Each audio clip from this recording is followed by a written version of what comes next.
At 2:49 p.m. on April 15, 2013, crowds had been gathered in celebration at the finish line of the Boston Marathon, when suddenly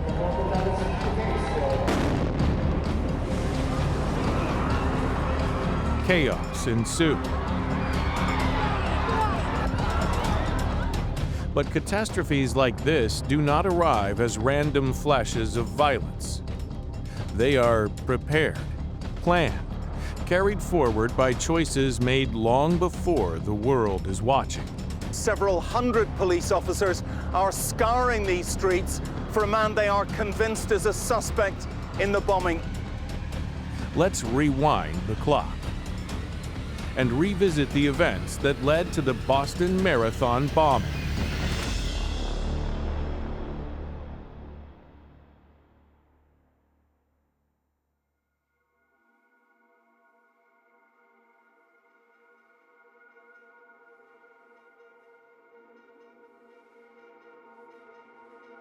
In the hours before the 2013 Boston Marathon reached its finish,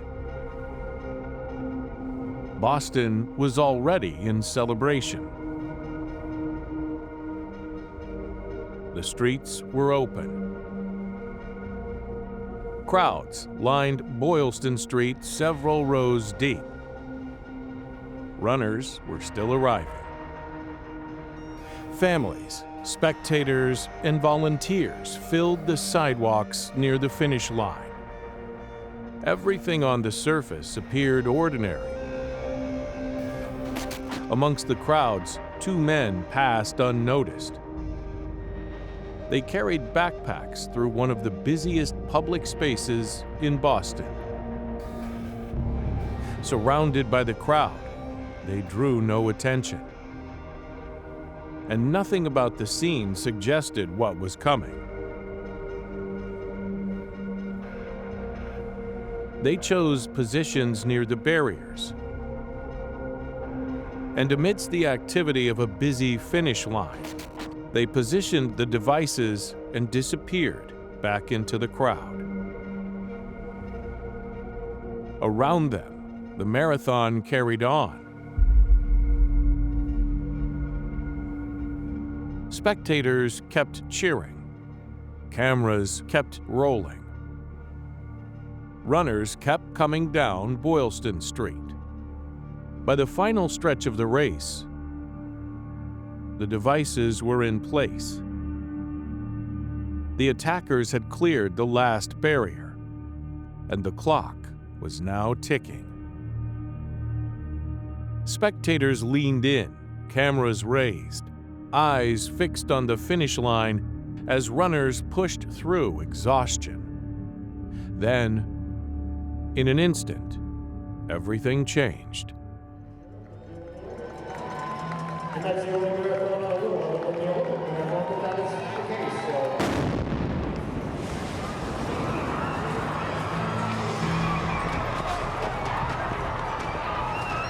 At 2:49 p.m., the first device detonated near the Boston Marathon finish line. For a moment, no one understood what they were seeing. There was smoke, noise, then sudden confusion. Spectators turned toward the blast. Runners kept moving. Emergency responders began pushing forward without yet knowing the scale of what had happened. 12 seconds later,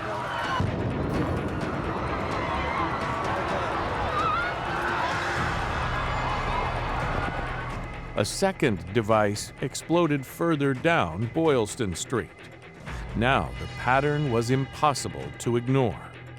This was a coordinated attack.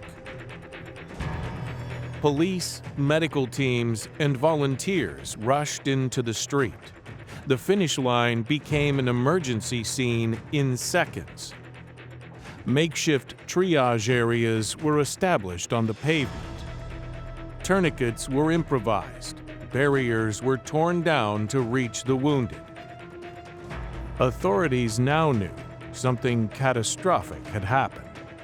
but they did not yet know who was responsible, whether more devices had been placed, or whether the attack was still unfolding. The city recognized disaster, but not yet the full extent of the threat.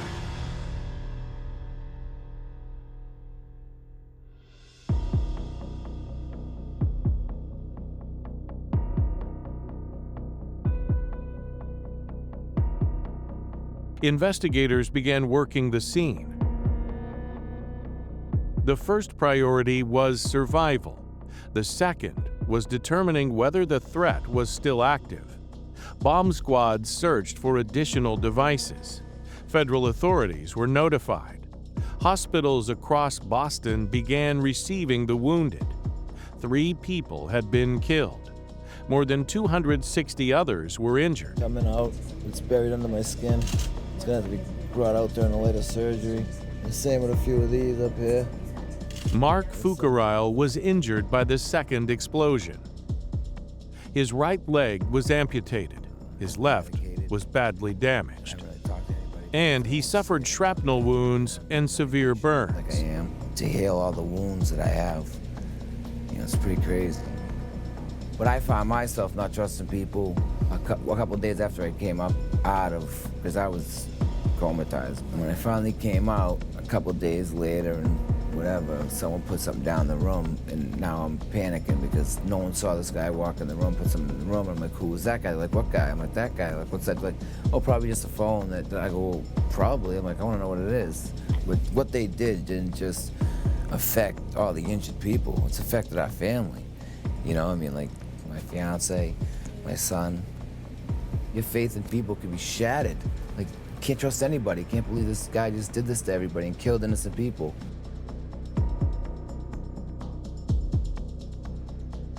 Killing innocent people and children is just the worst people can do this. The worst people. And while the city responded in real time, those responsible had already left the scene. Investigators now faced a race against time. Because until the suspects were found, there was no way to know whether the attack had ended or whether something else was still coming. These FBI investigators are examining this ground inch by inch. They have found enough evidence to narrow their search, but not enough to lead them to any conclusions. So far, no one has claimed responsibility for this attack, and there is no known motive.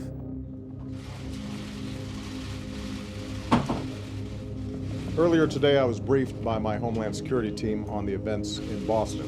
We don't yet have all the answers, but we do know that multiple people have been wounded, some gravely, in explosions at the Boston Marathon. I've spoken to FBI Director Mueller and Secretary of Homeland Security Napolitano, and they're mobilizing the appropriate resources to investigate and to respond. Make no mistake, we will get to the bottom of this, and we will find out who did this. We'll find out why they did this.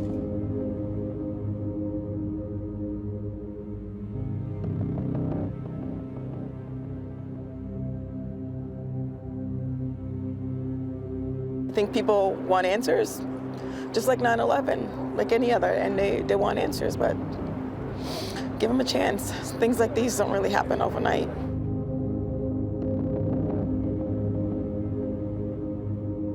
Federal agents took control of the investigation within hours.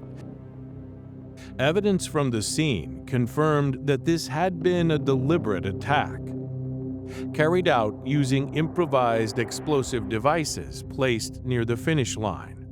The trail was live. The manhunt had begun.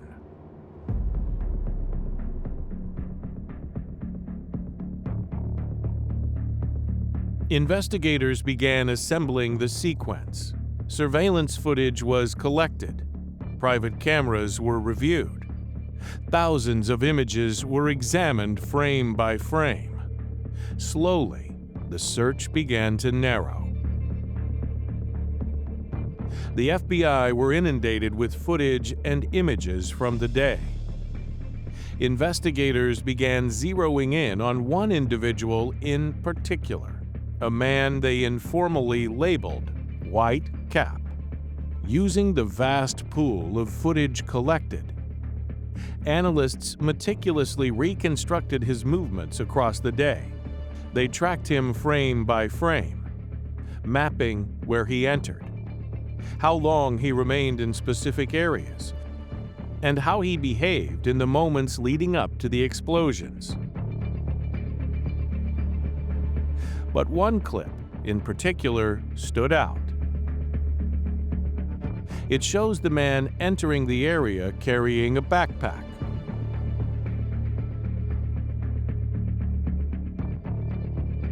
When the first explosion erupts, the crowd instinctively turns toward the blast. He doesn't. Instead, he looks away and calmly walks in the opposite direction. Moments later, the second bomb detonates. Then, on April 18th, the FBI released photographs of the two suspects taken from the crowd. The images changed everything. Now, the public could see the faces investigators had been tracking.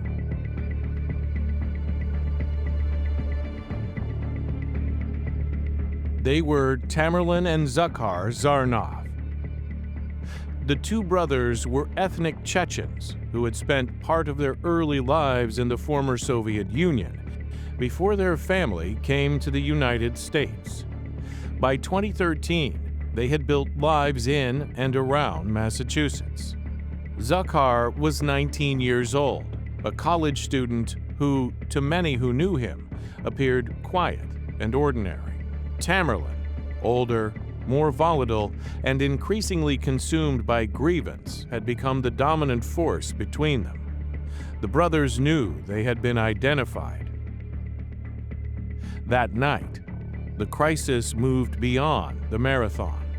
MIT police officer Sean Collier was sitting in his patrol car on the campus of the Massachusetts Institute of Technology when he was approached and shot. Investigators believe the brothers were trying to take his weapon as they began their escape. Soon after, the brothers carried out a carjacking that escalated the situation further. They targeted a black Mercedes-Benz M-Class SUV, forcing the driver at gunpoint to comply. The victim, later identified as Dung Mang, was held hostage for roughly an hour. During that time, the brothers openly spoke about their role in the Boston Marathon bombing, even telling him they were responsible for the attack and that they intended to continue their violent spree. They used Meng's bank card to withdraw cash and at one point stopped at a gas station where a critical mistake occurred. While Zakhar Zarnev went inside to pay, Meng seized the opportunity to escape, running across the street to alert authorities. His quick thinking gave police crucial, real-time information, including that the suspects were driving the stolen Mercedes SUV. Within minutes, that information was broadcast across law enforcement channels. And the suspects began moving west, fleeing through the suburbs as law enforcement closed in. The investigation had now become something more volatile. The men investigators had been trying to identify were no longer hidden in the crowd. They were armed, mobile, and trying to outrun the net closing around them.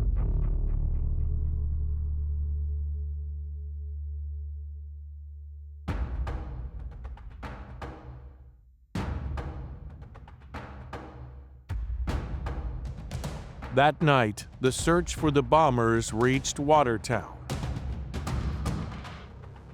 Under the cover of darkness, police closed in on a quiet residential street. unaware they were about to walk straight into a war zone.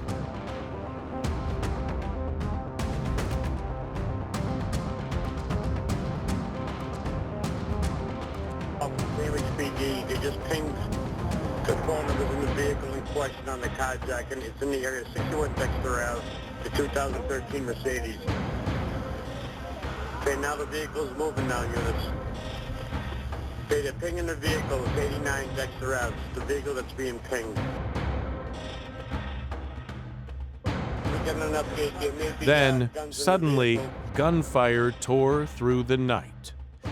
Police scrambled for cover as bullets struck cruisers, shattered windows, and ripped through the silence of the neighborhood. Residents watched in terror as their streets transformed into a battleground. As the exchange escalated, one of the brothers was shot. He fell, the violence still unfolding around him. Within minutes, he was dead. But the violence didn't end there. Amid the confusion, the second suspect broke free, slipping through the perimeter and disappearing into the darkness. A shootout and now an extraordinary manhunt. Several hundred police officers are scouring these streets for a man they are convinced is a suspect in the bombing. In their words, a terrorist who has come here to kill people. By morning, the manhunt had expanded across the entire region. Authorities ordered residents across Greater Boston to shelter in place. Transits stopped, businesses closed, and the streets that had once been full fell silent. The city was no longer waiting for answers. It was waiting for one final arrest. Hour by hour, armed officers searched neighborhoods, backyards, and homes. Then, late that evening, came the breakthrough. A Watertown resident stepped into his backyard and noticed something out of place. The tarpaulin covering his boat had come loose. As he moved closer, he saw a body lying inside. He called the police. At 6:42 p.m., officers surrounded the property, weapons drawn.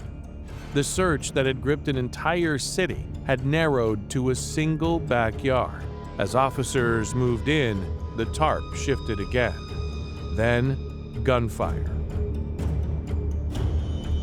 For a time, the standoff held. The neighborhood fell silent. Then, it stopped. Police closed in. Inside the boat, they found the suspect injured, unarmed, and alive. At 8:42 p.m., Zakhar Zarnov was taken into custody. After days of fear, uncertainty, and pursuit, the chase was finally over.